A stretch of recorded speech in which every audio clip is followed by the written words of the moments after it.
We are family. I have a rather strange family tree. Did I ever tell you that I spent 6 months as a roadie for Sister Sledge? I didn't, but it just sounds like the kind of thing I would make up, so I was curious. Uh, so I was thinking I hadn't done a family story for a while, I don't think. Been talking about movies and music and stuff. So, for those of you who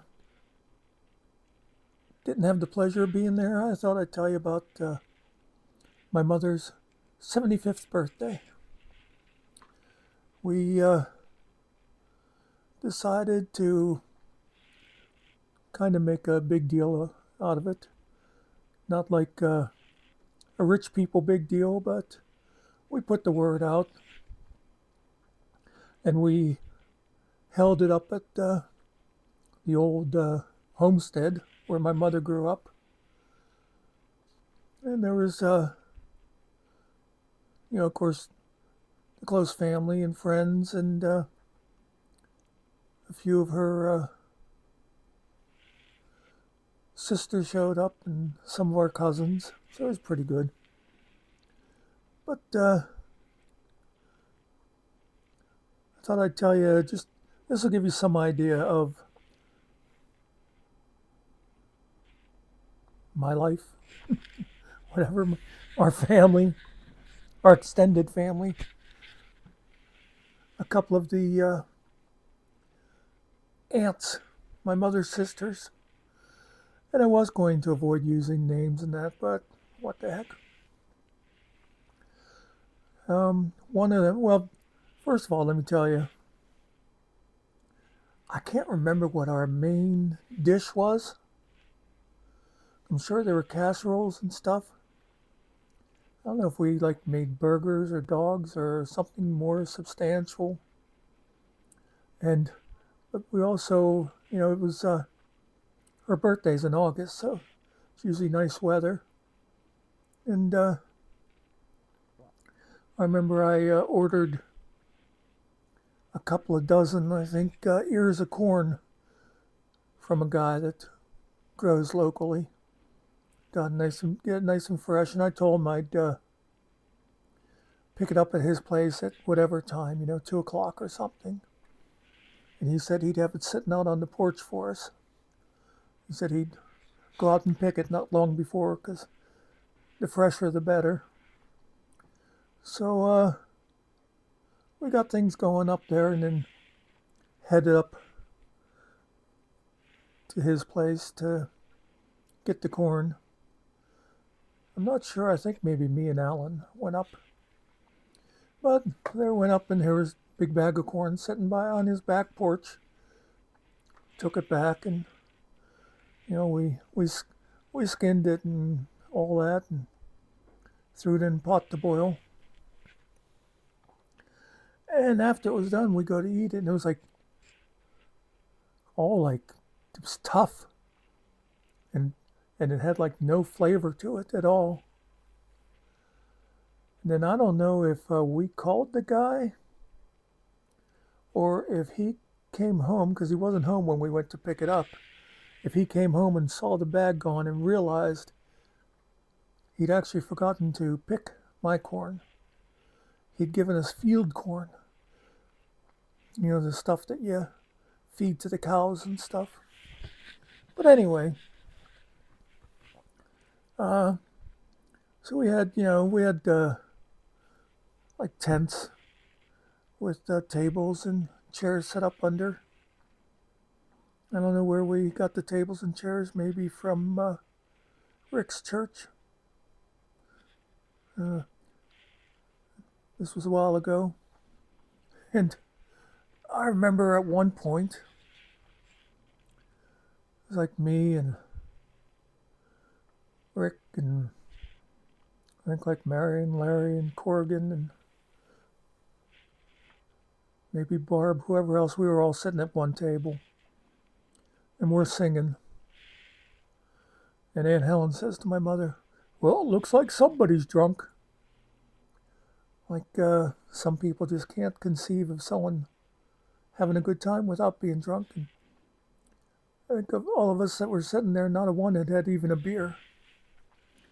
So that's just a mild part of it. I'm leading up to the bigger ants. Um, well, we had Aunt Catherine. Now she's the aunt that when we were kids, when they'd come visit, we always thought, "Oh, isn't she fun?" And then when we got older, we thought, "Wow, I think she might be nuts." Anyway, I remember when it got dark and Aunt Catherine was sitting there with like a really bright flashlight shining up into the sky. And somebody asked what she was doing. She said she was looking at stars. Let that sink in. And then also that night, no,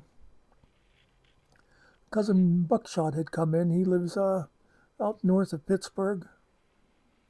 And it'd be a good 3 hour trip for him.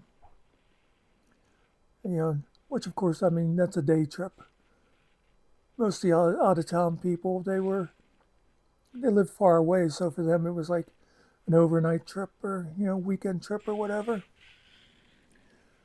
And I remember the Buckshot, he had to leave kind of early because he had been committed to he was running the grill or something at a like a festival the next day. I don't know if it was like a church festival or some sort of community thing, but he was in charge of the grill. So he had to be there at like 5 a.m. or something.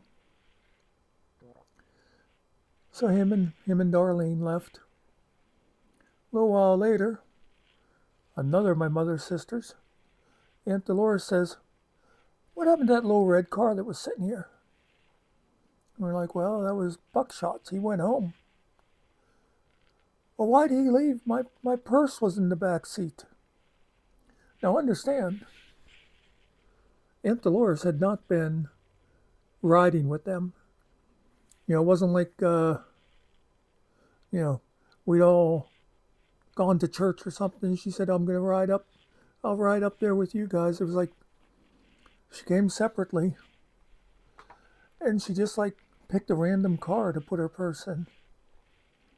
Now this is before everybody had cell phones, so somebody called Buckshot's house and said, "Hey, you got Aunt Dolores's purse?" And of course, he wouldn't know that until he made the 3 hour trip home and checked his machine. And I don't think he was really pleased about having to turn around and go back. I think somebody, and I can't remember who, um, they did make arrangements they met him like in Ebensburg or something to save him part of the trip. But yeah, that's part of my what do you want to call it, genealogy. Um, any anytime we started thinking my mother had problems, we would just look around at her siblings and go, "Oh yeah, well at least she's not that one." Now some of her siblings pretty cool. There's really only a couple of them left now. Um, I was going to name them, but there's one of them I'm not sure if she's still alive or not, so I don't want to leave her off. Um, but yeah, uh, no, I'll just throw this out there. We had a surprise party for my mother's 80th birthday.